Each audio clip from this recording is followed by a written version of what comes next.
એમ કહી મહાપ્રભુજી આગળ આજ્ઞા કરતા કહે, દરેકનો જેટલાય બ્રહ્મ સંબંધ લઈ શરણાગત થયા છે એ બધાનો પ્રભુ સાથે સંબંધ, અને કદાચ બ્રહ્મ સંબંધ નથી લીધું હોય એનોય પ્રભુ સાથે સંબંધ તો છે જ, અંશ અને અંશીનો. આ તો વિશેષ સંબંધ મહાપ્રભુજી આપણો ઠાકોરજી સાથે જોડી આપ્યો. ન પ્રત્યેકમિતિ સ્થિતિ, કોઈ એકનો મુખ્ય હોય એમ નથી, દરેકનો. આત્મનસ્તુ કામાય સર્વપ્રિયમ ભવતી, એકમ એકોહમ બહુશ્યામ પ્રજાય, પ્રભુ જ અને એકમાંથી અનેક થયા છે એટલે દરેકનો સંબંધ પ્રભુ સાથે છે. અતોન્ય વિનિયોગે પી ચિંતા કા સ્વસ્થ સોપી છે. અને એટલા માટે મહાપ્રભુજી કહે, અન્યના વિનિયોગમાં પણ શેની ચિંતા કરવાની? મહાપ્રભુજી કહે, જે જીવ પ્રભુના પોતાનો થયો છે એને તો કોઈ ચિંતા કરવાની જરૂર જ નથી.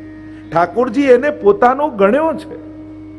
અને એટલા માટે આપણે કહીએ કે હે પ્રભુ હું તમારો થયો, પણ જ્યારે એ બોલીએ છે ત્યારે ઠાકોરજી પણ આપણો સ્વીકાર કરે છે કે આજથી મેં તને સ્વીકાર્યો છે. પણ નાનું બાળક હોય ને, નાના બાળકનો સ્વભાવ શું હોય? એને શેરિંગ કરવું ન ગમે.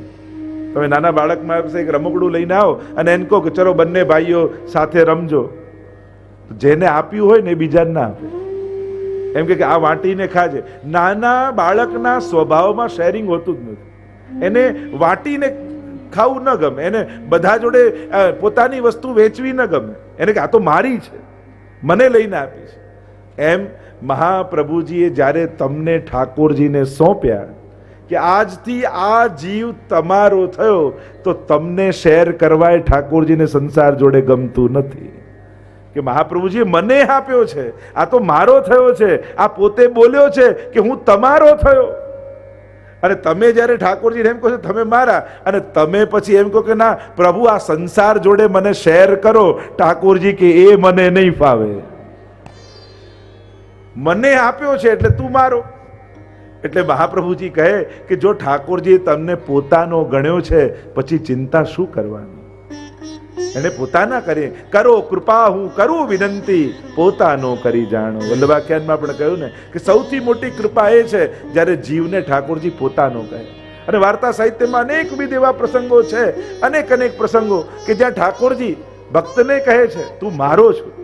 પેલા વાર્તા સાહિત્યમાં પ્રસંગ આ 252 પેલા માજીને ઠાકોરજી ઘરની બહાર ન જવા દે કે ના તારા વગર હું નહીં રહું, તું મારી છું, મારી માં છું. એવો ભાવ રાખીને ઠાકોરજી એને ઘરની બહાર કઈક વસ્તુ લેવા ન જવા દે. એવો આગ્રહ ઠાકોરજીને જીવ માટે થઈ જાય છે.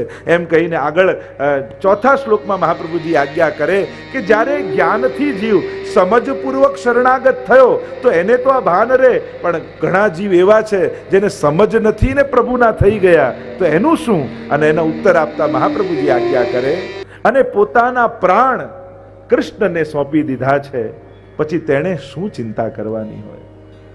ભલે જાણતા, જો સમર્પણ કરનારો જાણતો નથી, પણ જેને સમર્પણ થઈ રહ્યું છે એ ઠાકોરજી તો જાણે છે કે હું શું કરી રહ્યો છું. પેલાએ અજ્ઞાનતામાં કર્યું છે, પણ ભગવદ્ ગીતામાં તો ભગવાનના વચન છે, અનન્યા ચિંતયંતો મામ યે જનઃ પર્યુપાસતે.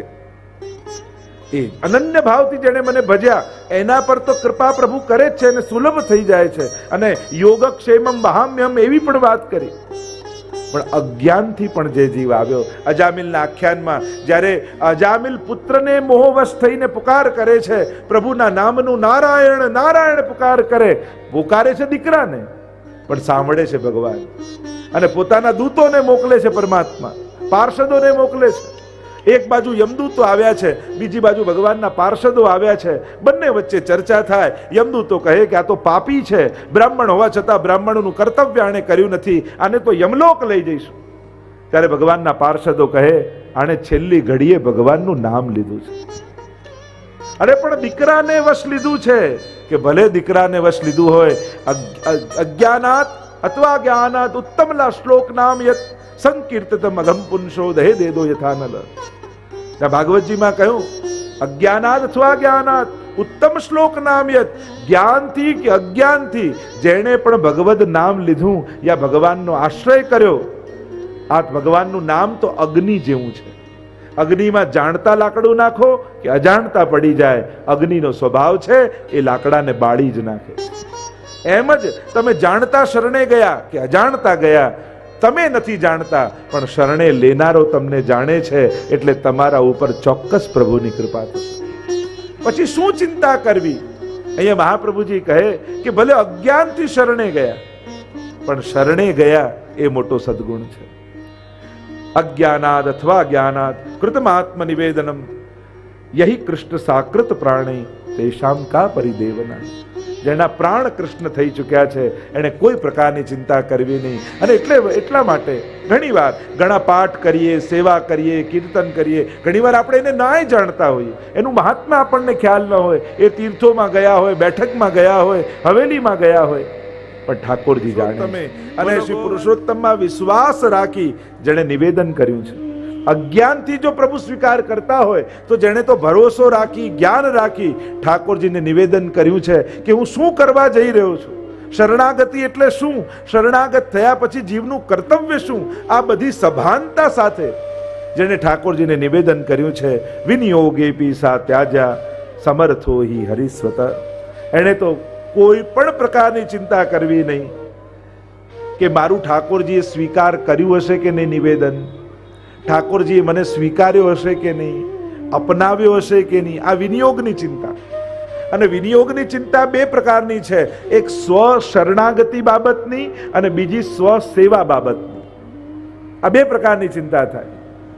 એક ચિંતા વૈષ્ણવને એમ થાય કે આ ઠાકોરજીની સેવા હું કરું તો છું, પણ પ્રભુ સ્વીકારતા હશે કે નહીં મારી સેવા. આ ભોગ ધરું તો છું, પણ મારા હાથનું ઠાકોરજીને ભાવતું હશે, એ આરોગતા હશે ખરેખર. ખરેખર ઠાકોરજી મારા ઘરે પ્રસન્નતામાં બિરાજતા હશે, ખરેખર મારા જે ઘરે બિરાજે છે એ સાક્ષાત ઠાકોરજી છે.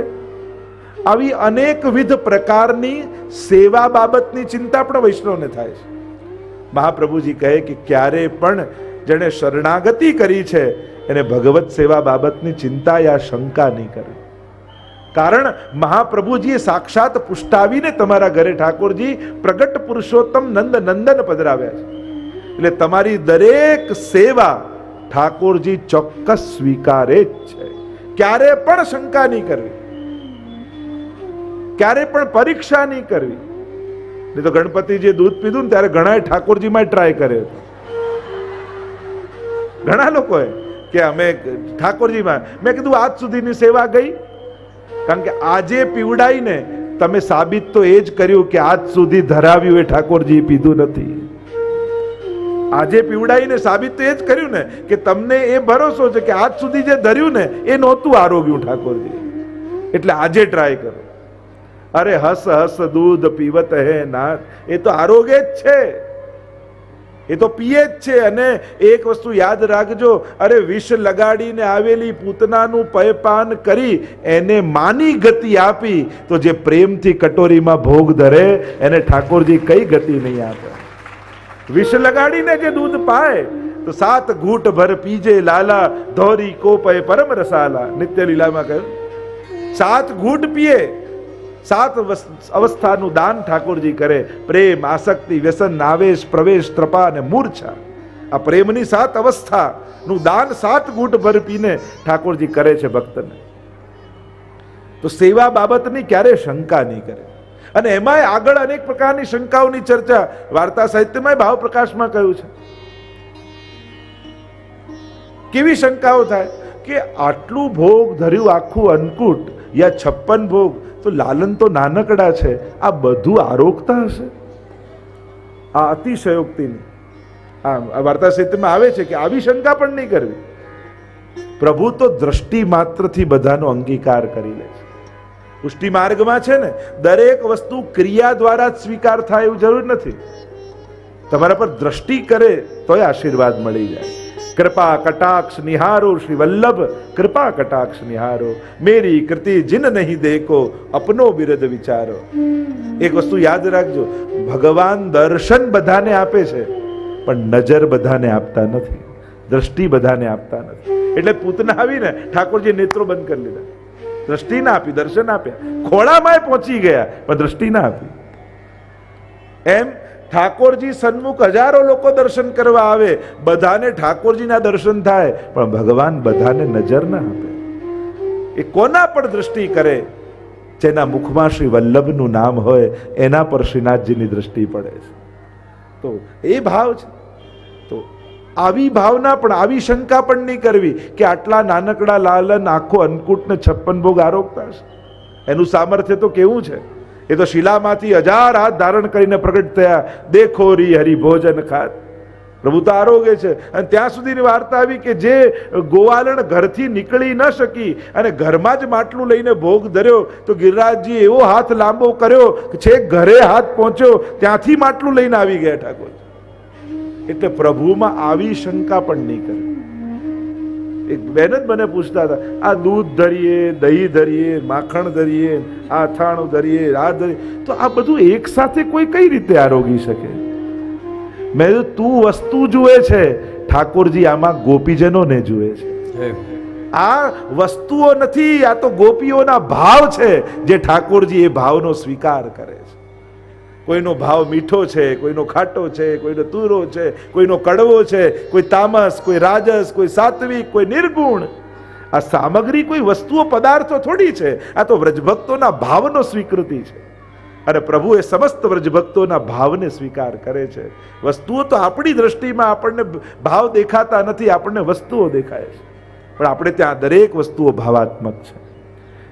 તો એક છે સમર્પણની શંકા, બીજી છે શરણાગતિની શંકા કે મેં બ્રહ્મ સમન લીધું તો ખરા, તુલસીદલ હાથમાં લીધું, ગદ્ય મંત્ર બોલ્યો, પણ ઠાકોરજીએ મારો સ્વીકાર કર્યો હશે? આવી શંકા પણ નહીં કરી. ઘણી વાર ઘણા ગામોમાં જઈએ ને, લોકો પૂછવા પાછું બ્રહ્મ સમન લેવું છે.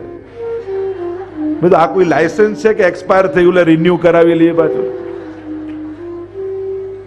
પાછું લેવાનો કોઈ ક્રમ જ નથી. હા, આપણને ગદ્ય મંત્ર વિસ્મૃત હોય ના હોય, ક્યારેક વલ્લભકુલ સાથે રહી અને એનું સ્મરણ કરીએ જુદી વસ્તુ છે. બાકી બ્રહ્મ સંબંધ, તમે ભલે અજ્ઞાન હતા, આપનાર કદાચ એવો જ્ઞાની નહીં હોય, પણ સ્વીકારનારો એ સર્વાત્મા છે, એ સર્વસમર્થ છે. અને એટલા માટે એણે તમને ચોક્કસ સ્વીકાર્યા છે.